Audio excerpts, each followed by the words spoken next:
Hello, everyone. Thank you so much for joining today. So, this week I'm actually revisiting uh, part of a previous video just explaining the soap I'm making today. And that was my making infused oil video, where I explained how using roses or chamomile or other ingredients, how you can make your own infused oils, and you can watch that video at your leisure. Well, I make a lot of infused oils. I make out of various different products, out of both flowers, herbs, herbaceous leaves, just many different things. And although I do add vitamin E to those, they do have a limited shelf life. So rather than letting them go rancid and waste that oil, what happens is if I haven't used what I've made up of them, I like to combine them in a single product, which I'm about to show you. And in the video, what you're going to see is that I have taken various oils. I have a rose infused oil, I have a chamomile and a calendula infused oil. I have pine, that's right, or excuse me, I said pine, I meant cedar. I have a cedar berry infused oil made from my own cedars right here on my own land.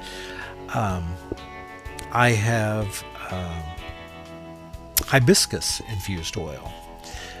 Well, what I've done is I've taken all of these oils and blended them together into a single soap, which you're going to see here in a few moments.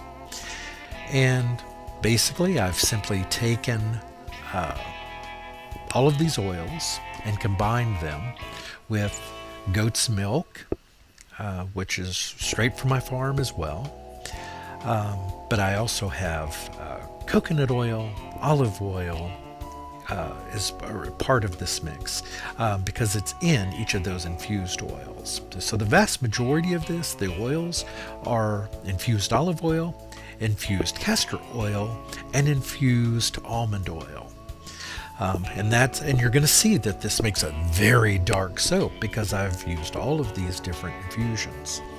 And I'm very happy with it. But not only, by the way, not only does this have the infused oils in it, will not only have the infused oils, but also the botanicals themselves.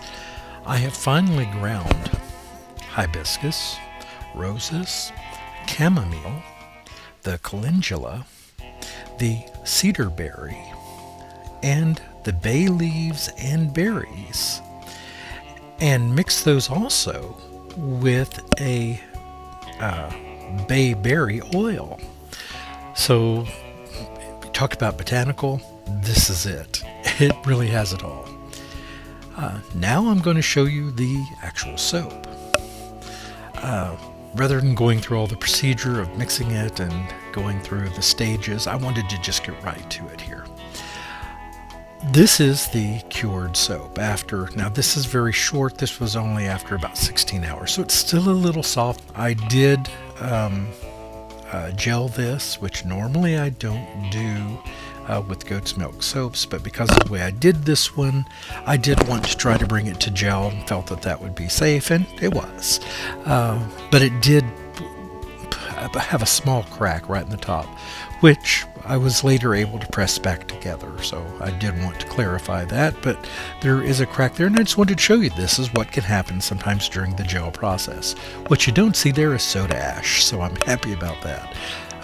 Good old alcohol is a lifesaver there, and it also helps, by the way, to use a bit of alcohol on your loaf because it helps the items, if you put any additives on top, kind of helps them to adhere to the surface too. So I found that very helpful. And if you hear a dog barking in the background, I apologize. That's my dog Barry. So I'm going to stop for just a moment and let him in.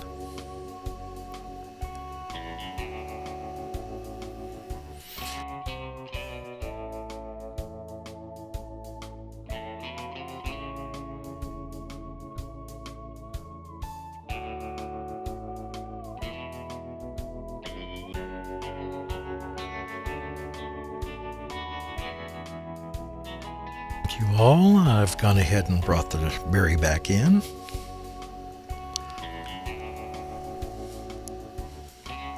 So this soap was a bit soft, so I'm having to take care in cutting here, but as you can see, all those botanicals are shining through, and there's a lot in there. I can't even, I will put an inventory list in the description, because I think I forgot to mention orange peel, which is also, I topped it with some orange peel and some sea salt as well, but so I'll show you a few of the slices here. I'm just going to be quiet, but I want to thank you all. I sincerely appreciate you coming to view these videos. As I've said time and time again, I love making soap. It's a lot of fun for me. I don't think that I have found anything hobby-wise that I enjoy as much as this. Just being able to create something new and to modify and do the things that we enjoy. I don't have children. I always wanted them, and life just didn't present that opportunity. So I've raised animals. Most all of my family are deceased. My parents. I don't have any. I wasn't raised with any siblings. I found out later in life that I have siblings. In my 30s, I found out. And actually, one of the two that are still living passed away just a few weeks ago. So basically, this is therapeutic for me, and I enjoy it, and it makes me happy. So I like to share that with you. And again, thank you. This is really great. And I'll see you again soon. Goodbye.